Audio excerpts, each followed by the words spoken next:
Welcome back to Technology Review. I'm your host, Mac Jackson Jr. You can find me on Facebook at facebook.com/Technology Review TV. Give us a thumbs up. We like to get a thumbs up from our viewers. You can also find me on Twitter at twitter.com/Mac Jackson Jr. or my website at macjacksonjr.com. Go to my website and sign up and register and get a free report on identity theft and fraud. And also, you'll find our new book that you can pre-order for as well. It is great, folks. Definitely tell a friend. In this segment, we call the Business Spotlight.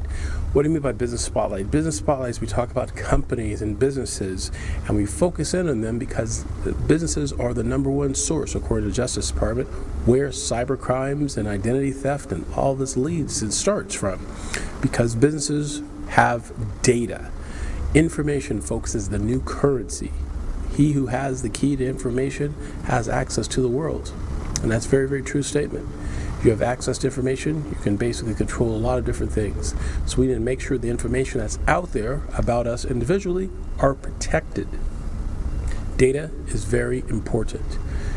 And because it's important, businesses have a responsibility of making sure that data is protected with every means possible, with software they have in place within their organizations. If your company or business tracks, collects, stores, prints out customers' personal identifiable information like we talked about in our first segment, then that business is responsible for making sure that data is secure. Now, you can have an assumption that your data is secure, but you need to know for a fact that your data is secured. And the best way to do that is to talk to your people, your IT people, and if they don't know, talk to your legal department. If they still don't know, make sure that you talk with a consultant and talk with the business and make sure you have information about your customers' data. In other words, folks, there's three parts of data. And if you're a business owner, it is how it's retrieved, how it's stored, and how it's deleted. Retrieved, stored, and deleted. Deleted means that after you process a customer's credit card, you get rid of that credit card number. No need to have it in your possession, in your file, or anything. You shouldn't have it written down on a piece of paper, stored in your location at all. Because once that piece of paper has a credit card information on it, that piece of paper, folks, becomes currency. Yes, that's right. Information is a new currency. If you have credit card information from your customers on a piece of paper, that piece of paper is now currency. If it is copied, stolen, or a quick picture taken of it, it could be sold to an identity thief and used to extort or victimize the credit card holder. So that's why it's very important. We talk about that here in the show, and that's why businesses are need to be more responsible in doing it. They need to be more proactive than reactive, worrying about that it may not happen to them. Because I'm sure you heard the whole cliche. This cliche before is not a matter of if; it's a matter of when. Well, when it does happen, you're protected. When it does happen, you have policies and procedures in place in your organization to show that you have done your due diligence in making sure that you protect your customers' data. So, a story we have here regarding WikiLeaks. It's been on the news for the last few weeks now that WikiLeaks released a number of reports and information from the CIA showing that how the CIA can use techniques in cyber to spy on individuals as well as the bad guys.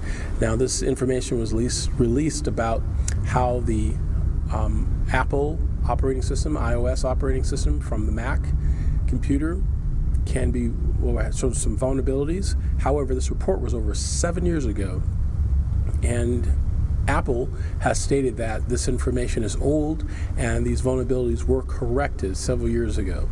So if you have an Apple computer or PC or all of it, make sure that you have the most updated updates that come through. A lot of times we get busy in what we're doing and we want to ignore the updates on our machines. Definitely utilize those updates. They're very, very important. So what does that mean to your business? Just like we said before, if there's a vulnerability breach within your company and a cyber hacker can get through and exploit the data that you have in your company, you're responsible. So you need to be able to protect that data. Case in point, recently in the news that Yahoo had over 1 billion user accounts compromised by a cyber attack.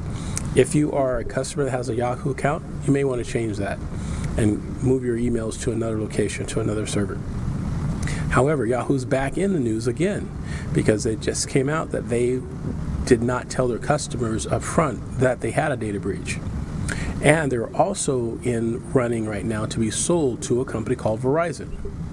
Well, the news today states that Yahoo is under renewed scrutiny, right, by the federal investigators and lawmakers. Last Thursday, it was discovered that the largest data breach in history prompted Verizon Communications to demand better terms in their plan to buy and acquire Yahoo. Exactly. Reasons why? Again, it goes back to the policy and the procedures. Verizon wants to ask Yahoo, what steps did you put in place to protect your customers' data, personal identifiable information? This information needs to be protected. They need to have policies and procedures put forth that from the future, from now into the future, there won't be any additional cyber attacks, or at least it will be mitigated. And so you can tell it affects businesses worldwide as well. And that's a large corporation. Think about the small company, small mom and pop shop that basically collects credit cards and customers' information. They're not as large as Verizon or Yahoo. And these large companies are being hacked. Well, your smaller companies can be hacked too, because these larger companies spend hundreds of thousands, if not millions of dollars a year protecting data. What are you doing as a small individual company? Just think about it. Become more proactive. There's been news about the Russian cyber attacks as well, affecting our U.S. elections, as well as 4 Russian nationalists being arrested that's involved in the cyber attack that's happened here in the U.S., and the ones that are happened with Yahoo as well.